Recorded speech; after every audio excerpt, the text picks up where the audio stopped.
ఎన్ని ఎన్ని ఎన్ని ఎన్ని ఎన్ని ఎన్ని దారుణాలు సార్.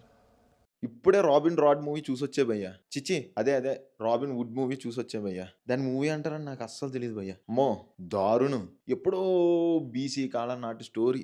2015లో వచ్చినా కూడా ఈ సినిమా హిట్ అవుతదన్న నమ్మకం అయితే లేదసలు. అంత చెత్త రొట్ట స్టోరీ అనమాట. ఇంకా ఎన్ని దారుణాలు చూడాలిరా బాబు ఇలాంటియి. డైరెక్టర్ ఏ కాన్ఫిడెంట్‌తో ఈ సినిమా తీసాడో ఆయనకి మాత్రమే తెలుసు. ఆయన ఒక ఇంటర్వ్యూలో చెప్పాడు. నేను స్టోరీ రైటింగ్ మొదలెడితే ఎక్కడన్నా నాకు కొంచెం తేడా అనిపిస్తే గనక మొత్తం ఫస్ట్ కాడి నుంచి రాసుకుంటా వస్తాడంట. ఒకటే లైన్ రాసుకుంటాడంట. ఆయన ఎగ్జైట్ అవ్వకపోతే అసలు స్టోరీయే రాయడంట. మళ్ళీ ఫస్ట్ కాడి నుంచి రాస్తాడంట.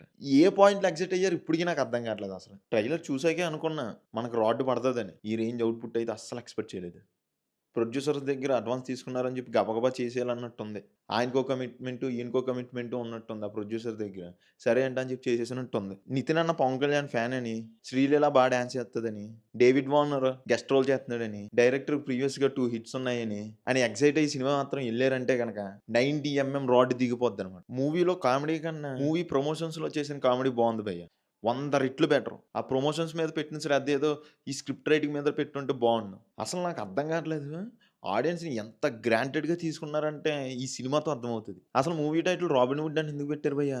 టైటిల్ పెట్టిన తర్వాత స్టోరీ రాయడం మొదలెట్టారా ఏంటి? బాబోయ్! దారుణం. టెక్కీ అంటారు, ఇదంటారు, దొంగతనం అంటారు, అదంటారు, ఏంటేంటో చూపించారు. ఏదేదో చేశారు. దండంరా దూత. కమింగ్ టు పెర్ఫార్మెన్సెస్ నితిన్ అన్న యాక్టింగ్ కూడా ఏం లేదన్న. నాకైతే ఏం నచ్చలే. ఆయనేం చేస్తాడులే. స్క్రిప్ట్‌లోనే బలం లేనప్పుడు ఆయనేం చేస్తాడు. 'శ్రీలీల' కూడా అంతే.